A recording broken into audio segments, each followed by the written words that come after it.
All of this is uh, linked to our prior unit discussing heredity and genetics, right? We have learned that traits get passed down genetically through inheritance through our parents.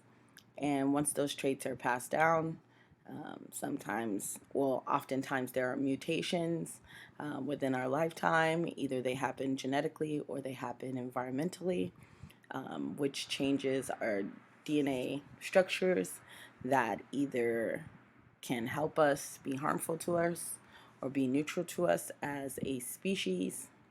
And we adapt or we adjust, and we are able to continue on living life and either passing those traits down as well. Yeah. So the connection here is that the traits that help us to better be suited for our environment is a process called natural selection. Well, the traits that are better suited for our environment that we get to pass down genetically is a process called natural selection. And as we've just watched the day the Mesozoic died, there's an evolutionary history here, and the evolutionary history has to do with that line of genes, sort of. When I say sort of, everything's genetically connected somehow, some way, right? Life here on Earth started 4 point something billion years ago, 4.6 billion years ago, and there is a connection or a common ancestry that we share. But without further ado, let's get started on the presentation so that you understand where this last unit will end for us and how it's connected to the unit prior to. All right, so evolution. This is a vocabulary term. Make sure you write this down in your notebook. Evolution is the change and development of a species over the course of many generations. A lot of what we understand today about evolution comes from a scientist called Charles Darwin. He helped develop the theory of evolution based on natural selection. So please understand that natural selection is a process of evolution, right? It is evolution in a specific process. And Darwin didn't necessarily discover the theory of evolution. He discovered the process of natural selection, which helped him lead him to the theory of evolution and how things have evolved over a long period of time. Okay, understand that everyone has their own ideas about the theory of evolution. And if you go all the way back to the beginning of the school year when we did the theory versus law, we know that laws in science mean that they can be replicated or they can be done over and over again in any specific scenario, and the law of science will continue to prove correct. We talked about Newton's laws, right, of motion. No matter what the situation is, the law of motion will stay in place. We can change different activities, we can change different scenarios, but the law will always be what the law is, and it will apply to any scenario. However, theories, on the other hand, theories have parts of them, whatever the theory is, that can be proven, right, with evidence, and other parts that not so much can be proven. So it remains a theory because we can't change the scenario and it be true for every scenario. In which case, Charles Darwin discovered this process of natural selection, and I will get into that in just a minute. But the theory of natural selection describes how species has changed over time to adapt to their environment. That's important for you to know. Make sure you understand that natural selection describes how species change over time based on the adaptations that they have to their environment. And all organisms all organisms compete, forgive me for the typo, compete for survival and reproduction. The concept or the idea, I think we recently did a FAP on this, concept of survival of the fittest comes from knowing that space and food are limited in all aspects of life, right? So organisms, living things with traits that are most suited to an environment, will beat out others for survival, right? When it comes to food and space and the limitations of those things, the organisms that can do what they need to do and change and adapt will beat out the other organisms that cannot. Those traits that gave the organism survival advantage, those traits will get passed on. Here's how it's linked to our prior unit. They will get passed on to its offspring when it does reproduce. A species that has the ability to become extinct when it does not have the ability to adapt. Uh, a species has the ability to become extinct. If it cannot adapt and change to its environment, then it will become extinct due to the environmental changes or the competition for survival that has increased.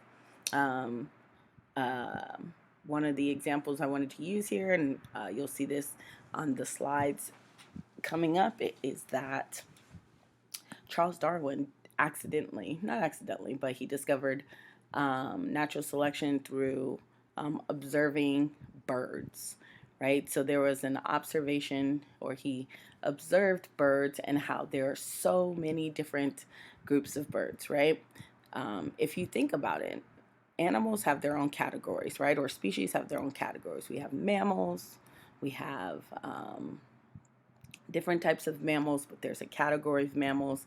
Humans classify as mammals, whales classify as mammals, tigers classify as mammals, elephants, beavers, small mice, all of those things are mammals, but there's such a range of categories. We have reptiles, we have amphibians, we have insects, right? We have so many categories, but birds is one big category. And birds, we know as a category, birds typically have wings and beaks, and they're able to fly. Most birds, anyway, right? So Darwin figured out that, man, there's only one category of birds, right? There's only one group of birds. And he wondered how we have so many different categories of birds, but they all classify as birds, right? If you think about it, we have flamingos, ostriches, woodpeckers, pelicans, we have pigeons, we have penguins, we have blue jays, hummingbirds, so many toucans, so many different birds with different beaks and different purposes, and they live in their own different environments. And so he just wondered why the birds all had such different characteristics. Thus, him setting the tone for what natural selection does, right?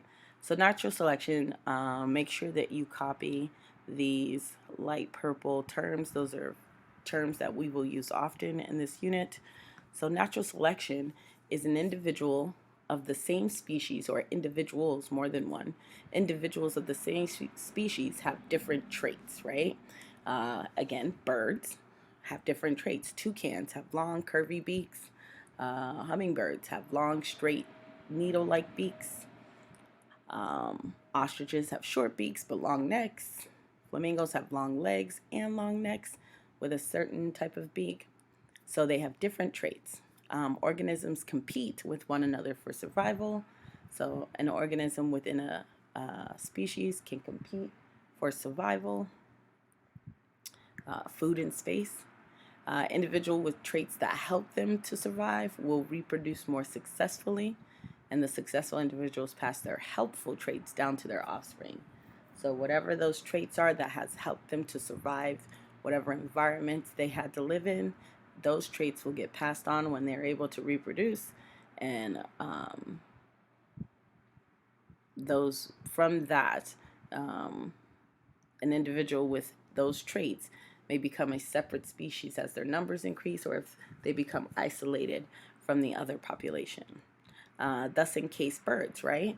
If we think about it, if birds all started out as one species, and along the way, maybe some of those birds, while they were flying or migrating from one place to another, some of those birds got lost, or they were stuck in a certain place for a long period of time. Maybe they were tired. Maybe some birds were flying faster than others, and others got separated. There's lots of different possibilities that could have happened with the birds, but we do know that they all have such different character traits that there is something that happened and those birds had to adapt and survive. One of the examples I wanted to use is when we did the chopstick lab, where some of you had mutations that upon um, upon picking up chopstick, your mutations, you had to pick them up with a oven mitten that did not serve you well to be able to eat food, and thus some of you were trying to sabotage others in order to continue picking up food, and the one who had the oven mitt was the least successful in that. Therefore, I explain to you sometimes that a population will leave you behind if you are a detriment to their survival, right?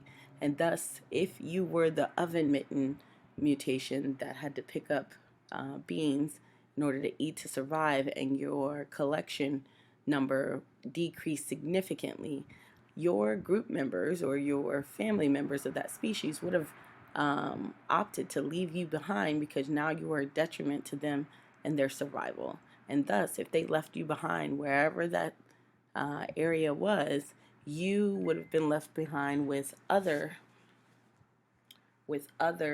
species like yourself, and all of you would have had to adapt and change something in order to survive, to be able to keep eating food so that you can reproduce and survive.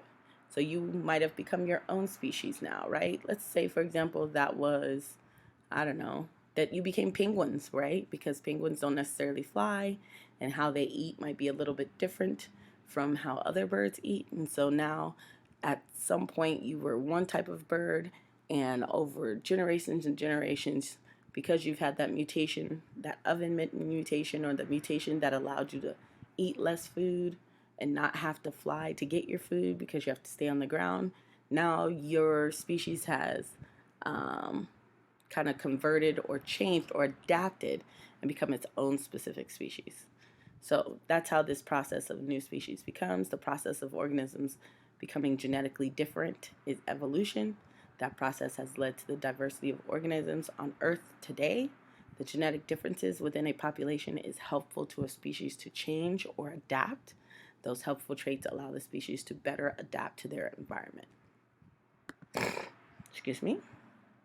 So, with that being said, that kind of gives us this idea that if birds have all these different traits, then they all came from one single ancestor, right? This is a vocabulary term that you need, common ancestry.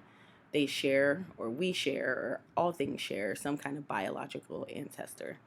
And we know this. We know all of this information. You don't necessarily need to write it down, but just understand that the genetic differences are often, that some genetic differences are often small, but when they are large enough, and organisms can become extinct or become distinct, so that if changes to a genetic change is such a big significant difference in an organism that it can eventually change or allow that species to become different or separate from the original species.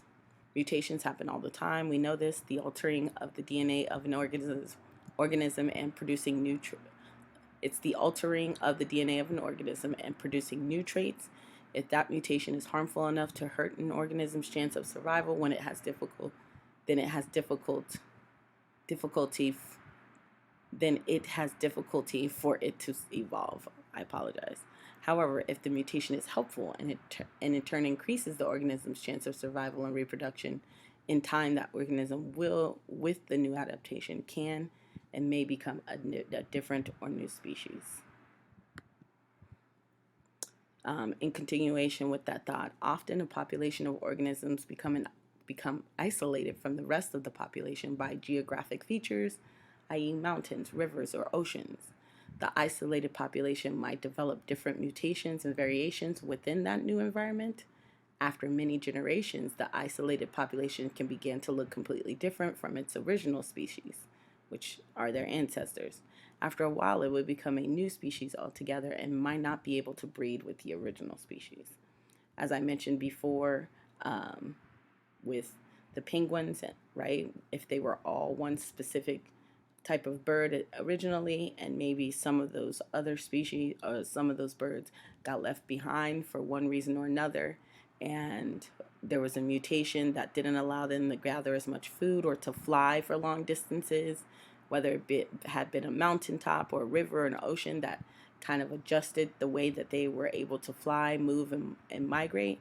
Then a species that's separated will have to adapt to its new environment. And because of that separation and that adaptation, they may have mutations within their genes that help them to survive. And eventually, over a long period of time, they may start to look different from who they originally were.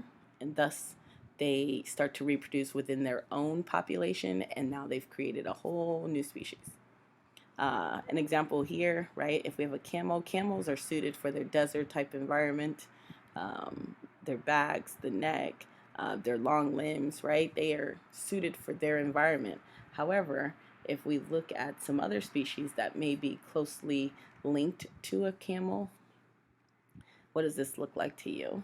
Hopefully, you say a deer or a llama, right?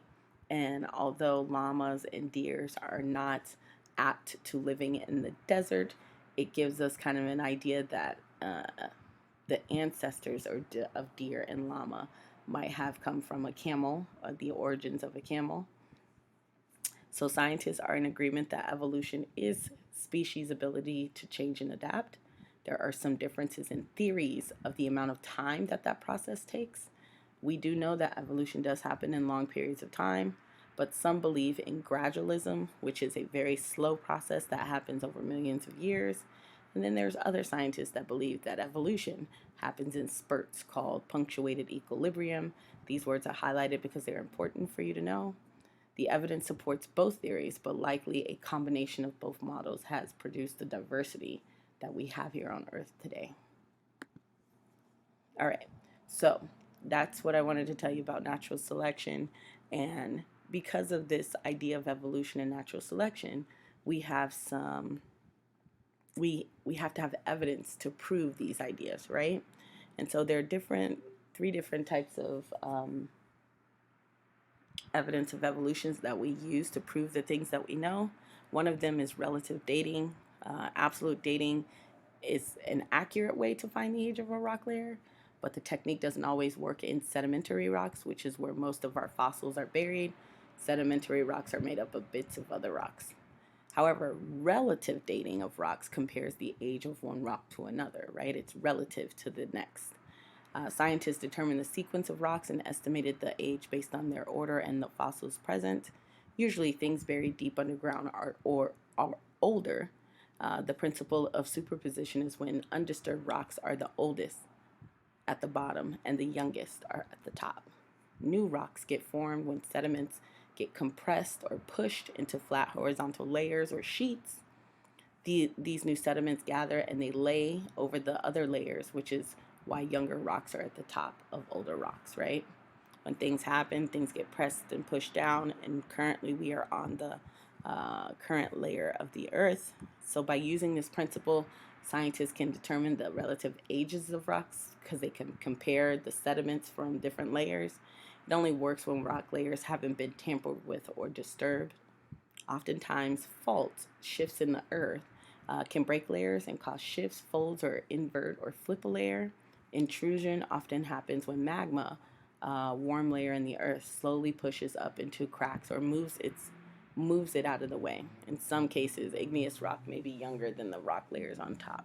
So we do have our layers of the Earth are relatively simple most of the time. However, we do have faults, right? Faults that are open where our plate tectonics may push together, right? Different faults cause different shifts in our Earth. And so because of those shifts, sometimes the rock layers get moved and shifted and pushed upward, or